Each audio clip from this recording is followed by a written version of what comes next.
A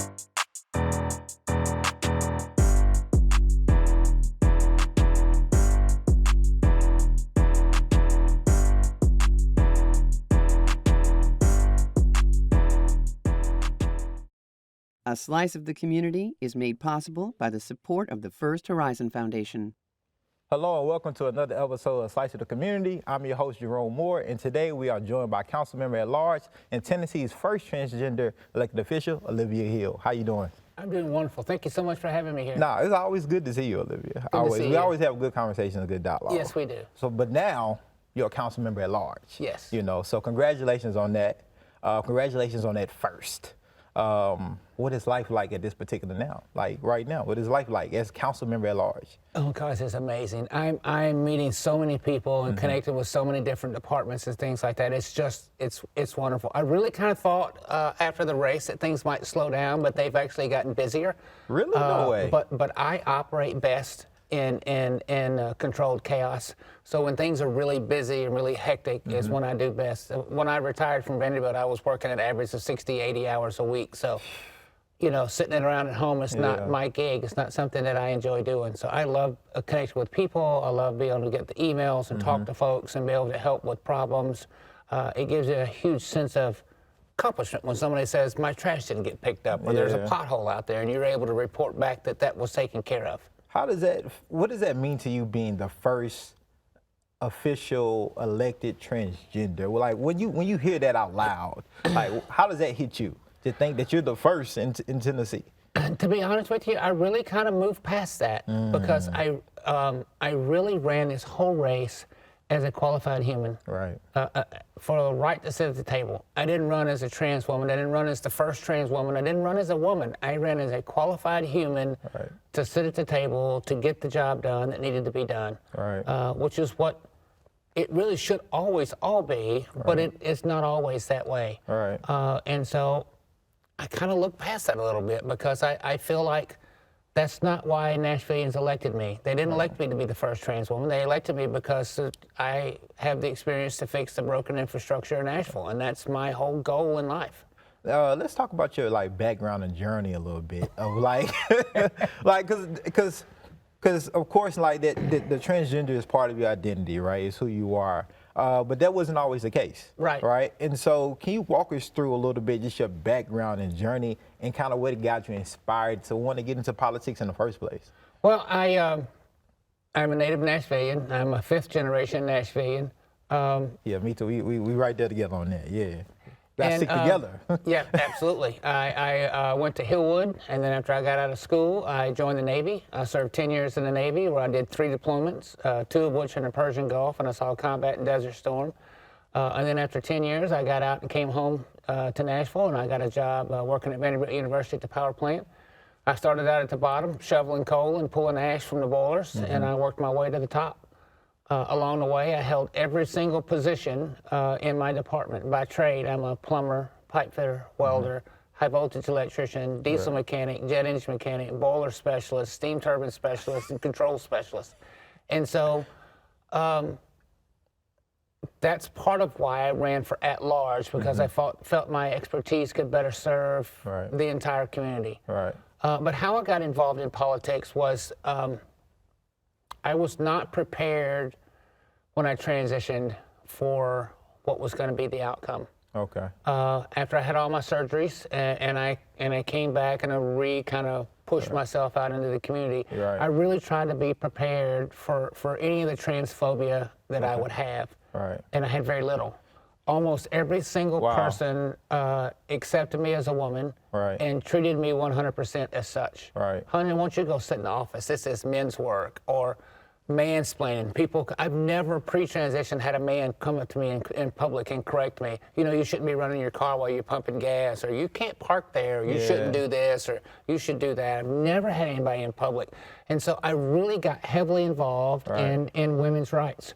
I got heavily involved with HRC, Human Rights Campaign, and got involved with their steering committee. I joined the steering committee. I got involved with their governor's group.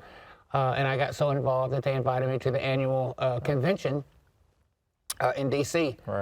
In March of 2020. And so I went up there, and one of the first speakers was Danica Rome, which is the first trans woman elected in the South. Right. She got up and spoke and talked about a lot of things, and then she had a microphone up there, and she said, does anybody have any questions? And I'm like, as a trans woman, when am I ever going to get an opportunity to speak to Danica Rome? And so I go up to the microphone, and I'm nervous, and I'm like, Danica, I don't have a question. I just want to say thank you. Right. Thank you for blazing a trail for so many other trans community, for so many trans people like me, to be able to help elected officials like you stay elected, to help more elected officials get elected and do things like that. And she like went like this, put her hand up and stopped me. I'm like, oh. So I got to ask you about this. Is intersectionality of like combat, being in the Navy, a Desert Storm, plumbing, engineering, being the senior supervisor of a power plant, all of these things scream out stereotypical man things, right? Yes. Right. And so how did that kind of translate over after you transited as far as male privilege, male white privilege? Did you see any of that being taken away? How did you adjust to those type of things that, you know, only white men experience after transitioning? You know, I do a fair amount of public speaking, and it's one of the things that I always put as my topic I speak of, and the very first thing is the first thing that happened to me that rocked my world the absolute most of my transition was the loss of my white male privilege that I had no idea that I possessed. I've listed my resume. You know what I'm qualified to do. Right. And I was under the impression I did all that on my own. I'm the one who showed up on third shift and got the third shift guys to teach me how to weld. And I'm the one who went in off the clock to meet with the high voltage electrician and say, can you teach me how to do this? And how does this work? And this, that, and the other. And it was me who did that effort. Yeah. But I learned that had I been a woman, I probably would have never been hired in the power industry. And when I showed up at 3 o'clock in the morning and said, can you teach me how to weld? They'd have said, honey, why don't you go make us some coffee and let us men do the work. Right. And so it really got me thinking about so much. And I really try to advocate for all minorities everywhere. Before that transitioning period, what was your own kind of perception of the transgender community? Did you think about that? Honestly, did you wrestle that? Honestly, yeah. I was a little transphobic in the beginning because the short version of my story is I felt like me growing up. Yeah. Until age 10, I wanted to start wearing dresses to school, and I couldn't. So I got the talk, and I was sent to a psychiatrist for 2 years every Wednesday to teach me I had to be a boy and like boy things. And so that was the start of me feeling broken. And so I started trying so hard to be this man that I thought I was supposed to be, that this doctor told me at age 10. Right. And so I found the most alpha people that I could find to hang out with, to learn how to be a stronger man, a better man. And it's the reason why I went in the Navy, because I thought, you know, I still feel like me on the inside, and they can fix that. They can make me not be that way anymore, because I just felt broken. And I adapted and learned a lot of things that, you know, straight people talk about. Right. Learn and unlearn, right? Yes, the whole that's process. been the hardest part is not just to unlearn a lot of that stuff, is to let go of things like male pride. And it's okay to ask questions. It's okay to say, I don't understand that. It's okay to say, I'm scared. Right. Well, talk about family, right? And a lot of times family can be your biggest supporters, or sometimes they can leave you hanging, they can abandon you. It can be a loss of family after transitioning, or just coming out in general.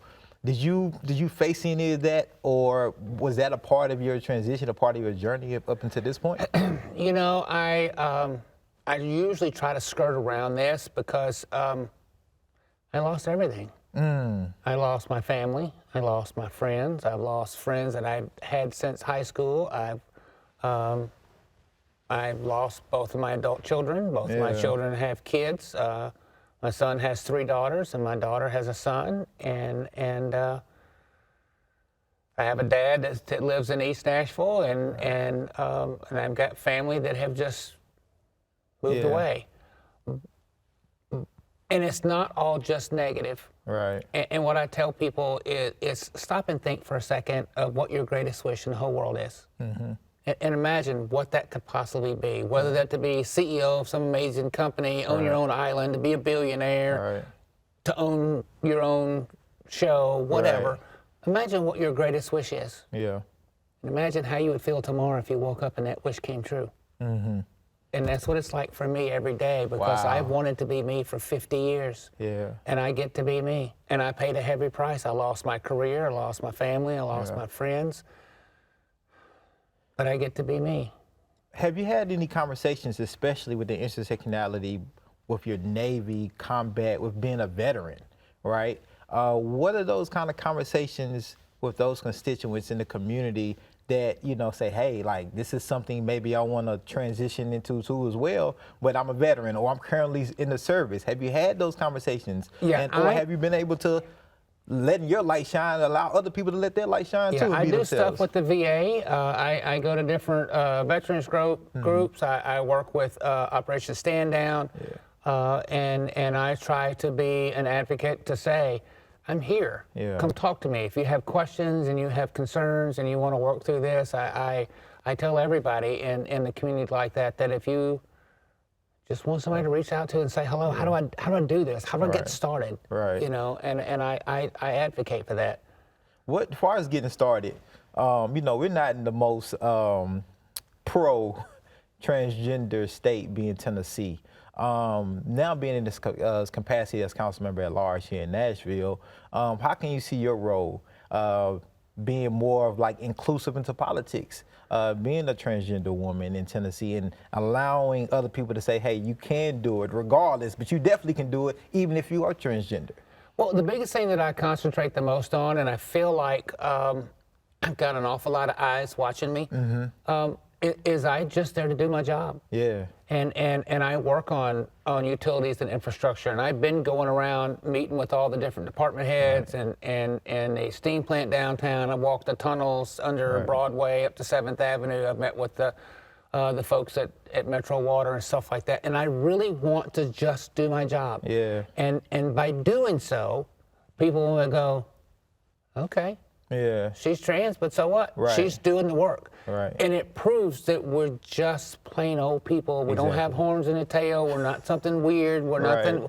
We're just a normal human like anybody else, and we can do the things.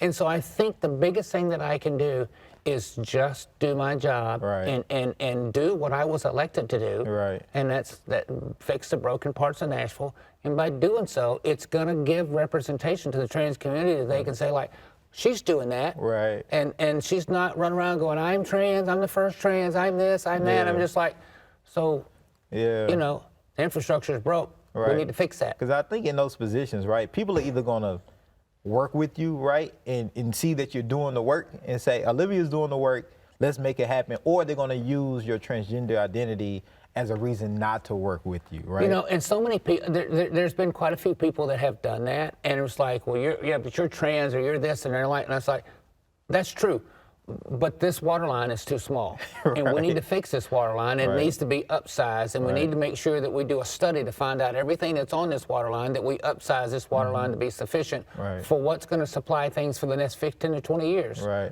And they're like, oh. Yeah. So how does that dialogue happen a lot of times when people just see you as transgender and not say, no, look at my resume. Like, I've done the work, I've served my country, I'm qualified to do this, and I want to make my community better. It's been amazing because we've had a few people reach out that have said, Olivia, I didn't know you were trans. I'm like, I'm sorry, no take back. So you gave me your vote already. It's already there. I'm sorry you didn't do your full research. Because when they read my resume, they're like, oh my gosh, we need her. Right. You know, and they looked past the trans. They didn't see anything. They just saw me for a human that was trying to get a seat at the table, and they looked at my resume and thought, well, she's qualified. And most of the people have really stuck with that. And the few people that have had an issue have watched and seen all the different things that I've done and all the places that I'm becoming more and more involved. And they're like, okay, okay, maybe she's going to do all right. Right. Speaking of issues, like any other big city, you know, Nashville has their laundry list of issues. Being in this council member at large role now, what are some of the key things you mentioned? I know infrastructure, utilities, homelessness, housing. What are some of those things that you want to focus on and take advantage of this opportunity and show people, hey, regardless I'm a human, I can do this work that Nashville should focus on? One of the biggest things that I'm pushing very, very hard is transit. Okay. We've got to have transit in the city. I think that it's something that we need to do today. Yeah, for sure. And there's been talks going on, and we're moving towards some things to do that. I have had meetings with the mayor's office to pitch some of my ideas and listen to some of his, and let him know that I am there for anything that he may have in transit. Right. The other thing is I'm looking at all the different departments and how they all communicate with each other, and how I want to spend some time the first couple of months to make sure that I've got like 400 ideas, that this idea doesn't make another problem. Right. Because, you know, we've all had that boss that comes in and kicks the door down and says, we're going to do it this way, and then 6 months later they go, oh, that's why y'all don't do it that way. Right, you got to do like an assessment, right? So I'm trying to be methodical about it and try to meet with everybody and see how, and then I'm going to start. I've got a ton of ideas of things I really want to make Nashville one of the greatest cities in the South. What have you learned about yourself that you maybe didn't know before, running and then actually, winning a campaign? This has been an absolute crash course in time management. My entire life. Really? No way. My entire 40 years of my career has always been reactive. And so in the military, you get up, you don't know what you're doing today. You do whatever your petty officer or your division officer tells you to do, and you're just like, yes, sir, yes, ma'am, and you're going about your business. You don't plan much. And then working in a power plant, you kind of make some plans, but if a boiler goes down or a pump goes out, then you stop everything you're doing, and that goes in that concentration. And so it's very reactive.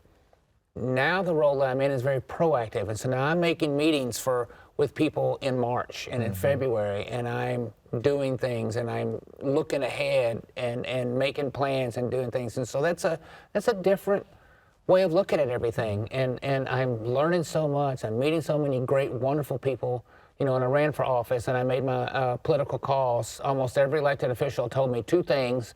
One, Olivia, you're going to meet some of the nicest people you will ever meet. And two, you have no idea how big Davidson County is until you've campaigned an entire county. I made the mistake of buying a brand new car in February. Miles are crazy on it, I know. I hit 20,500 miles when I pulled in the parking lot here today, and it's not even a full year yet. See, that's why we need that transit. And it's all Davidson County. That's why we need that transit. We need transit yesterday. The miles on them cars and vehicles. Yes. Being in a state that is very anti-transgender, what can Tennessee be doing better right now to support our transgender community, our lesbian, our queer, our gay community at this particular time, especially going into 2024? Yeah, I think it's just something that we have to just continue to advocate, and we've got to educate people. So many people don't understand what the trans community. In the first 2 years that I've transitioned, I've shrunk 1.5 inches because the disc in between the vertebrae is less on a woman than it is on a man. My skin is thinner, so I cut easier, I bruise easier. My pores are smaller, so I sweat less. Because I sweat less, I have drier skin. I have to moisturize all the time. My lung capacity is 3/4 of what it used to be. My red blood cell count's almost half. I lost every bit of my upper body strength, and for some reason I only put on weight just right here in the hips and thighs area. I don't know what's all about that. But, it's just education. The biggest problem that we have in the trans community is a lot of folks see us as men in wigs. And they don't see us for everything that happens and all the stuff that we go through. And so I think it's just education and spending some time with people. I've sent a letter to Governor Lee, Speaker Sexton, and Speaker McNally, and asking for a meeting that, as an elected official and as a constituent, that I would like to spend an opportunity to just kind of educate you on some things. And of course, neither one has answered, and I didn't expect. Of course they like emailed you back, and you got right on their schedule immediately, so right? I'm free to meet Thursday, Olivia. But and I'll keep pushing, and I'll keep trying. But my main #1 goal is to fix the broken parts of Nashville. And when I have some free time in the evening, I'm an activist for trans community. You mentioned advocacy. You talking about community engagement. This buzzword goes around a lot, right? Ally, right? Yes. What does that actually mean to you, being an ally of the transgender community, being an ally of elected officials that are trying to build power in community? What does that mean to you precisely? There's really, in my opinion, there's two types of allies. Okay. And there's a type of ally that says, I'm 100% okay with you. Okay. To your face. Okay. And then behind your back, you're like, I'm not so sure I'm okay with the trans community. I mean, I tell Olivia I'm okay with her, but I don't really know. And then you have the person who says they're an ally and said, Olivia, I'm with you 100%. And then you're in a smaller group with other people with no other trans people around, and they make a slur or something about the trans community, and that person stands up for you while you're not there. And so there's two different types of allies. There's the ally that will really fight for the LGBT community when there's not an LGBT person around. And then there's the people that do it because it's a boutique cool thing to do. It's like, hey, I'm an ally. I'm okay with that, you know? Yeah, and you know, Nashville, we like to claim that, you know, we're a liberal city, we're a progressive city, which, you know, I think we are on many things. Nashville really is a really pretty blue dot in the middle of an ugly red state.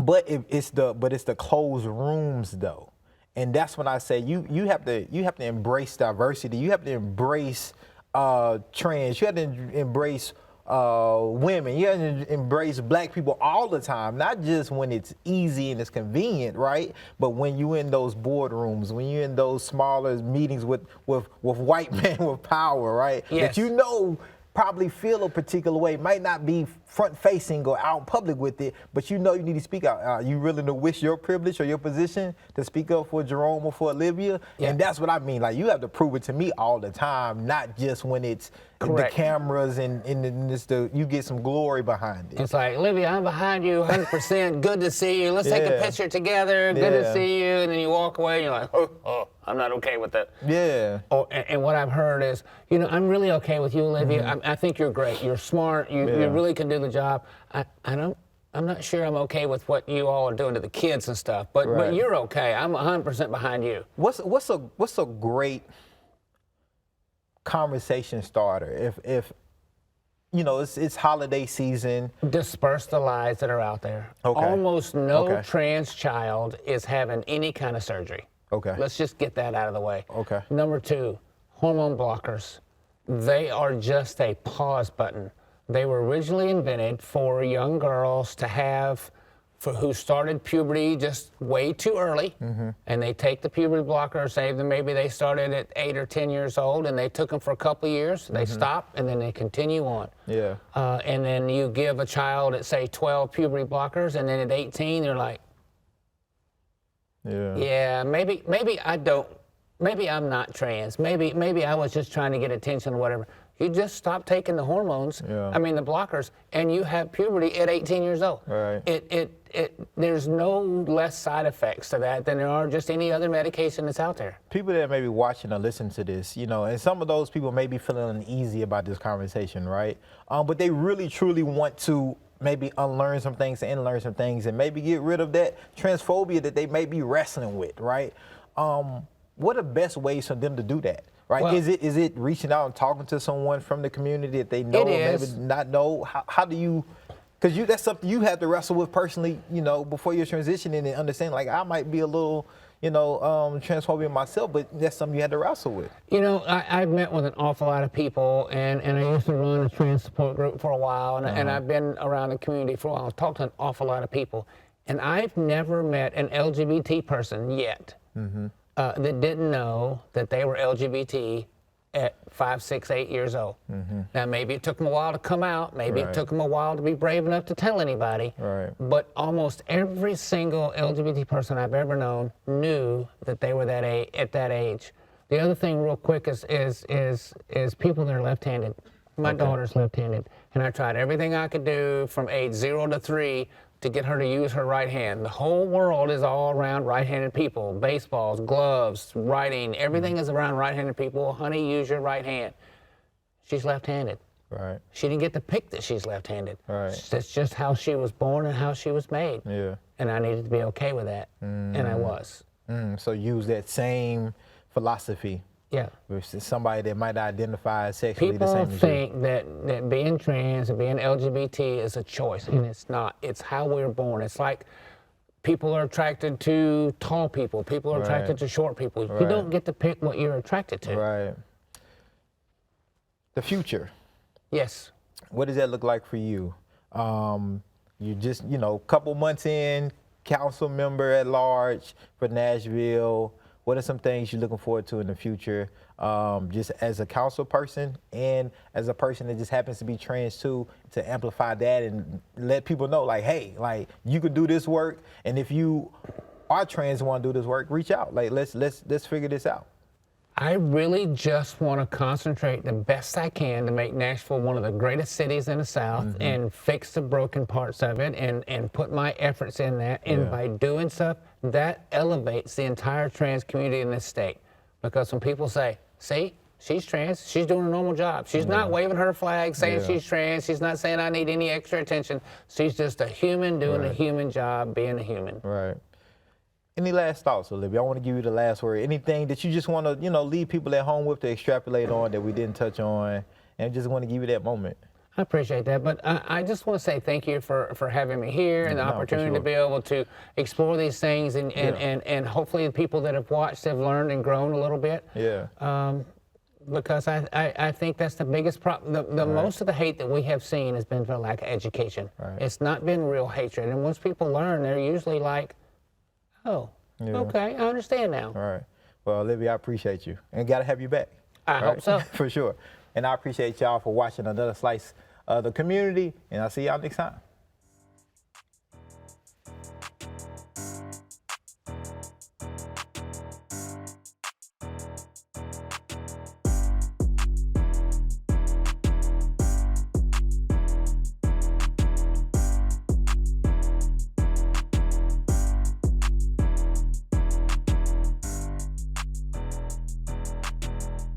A Slice of the Community is made possible by the support of the First Horizon Foundation.